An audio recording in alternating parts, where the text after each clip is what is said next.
Have you ever met someone who never posts on social media? No selfies, no updates, no celebrations. In a world where everyone shares their day-to-day moments, these people almost seem invisible. But maybe they're not invisible at all. Maybe they've just chosen something most people haven't. Many people would say they're shy or insecure, but psychology tells a different story. These individuals have discovered something most of this generation hasn't: the power of self-preservation. They don't resist social media because they're afraid. They resist it because they understand what constant exposure does to the mind. In this video, I'm going to give you a clear blueprint to break out of the social media loop and stop feeling that unconscious urge to check every post for likes, comments, and validation. But before we get to the core of it, you need to understand how these people actually think, how this mindset quietly reshapes your emotional life, and only then, I'll show you exactly how to build it for yourself. For the first part, I'll break it down to three main parts. Number one, privacy over popularity. If we go back in time to an era when societies were made up of tribes, privacy wasn't optional.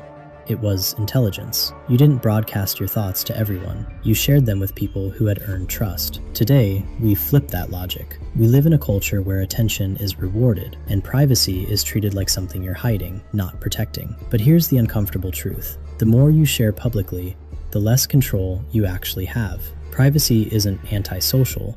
It's anti-manipulation. It gives you space to think, grow, and fail without being judged in real time. And maybe the real flex today isn't being seen by everyone. It's choosing what stays yours. Number two, self-awareness. What most people fail to get is that self-awareness isn't about overthinking. It's about noticing. I know that may sound complicated, but it's actually simple. Imagine this scenario with me. There are two guys. Both get criticized. The first one immediately defends himself. He explains. He reacts. The second one pauses. He listens. He asks one question. Why did that bother me? They heard the same words, but only one learned something. Self-awareness is the gap between stimulus and response. It's the moment you catch yourself before your ego takes the wheel. Most people don't lack intelligence. They lack reflection. And that's why they repeat the same mistakes, just with different people. Number three, emotional security. Emotional security is a psychological state of feeling safe, stable, and grounded, without the constant fear of losing approval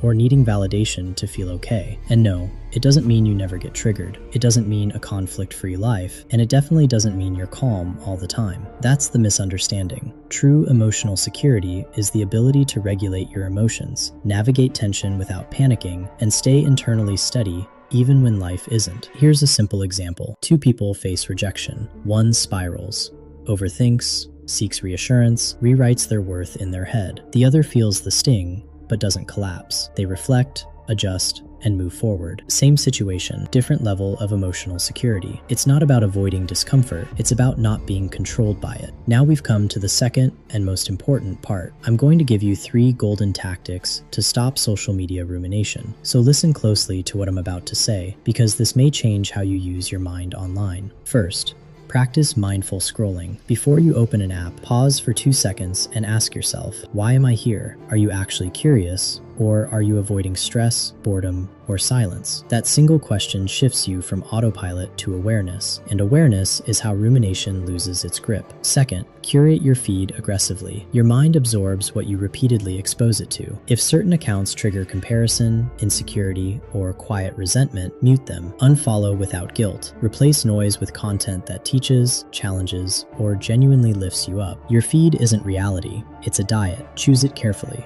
Third, ground yourself when the loop starts. When your thoughts spiral, use the 5, 4, 3, 2, 1 method. Name 5 things you see, 4 things you feel, 3 things you hear, 2 things you smell, and 1 thing you taste. These aren't hacks, they're disciplines. And practiced daily, they turn social media from a mental trap into a tool you control. If this video helped you in any way, the next one is for you. It's about overthinkers and how to quiet that constant mental noise. You're not broken for thinking deeply. You just need the right tools. Take care of yourself. Come back when you're ready. And yeah, I love you.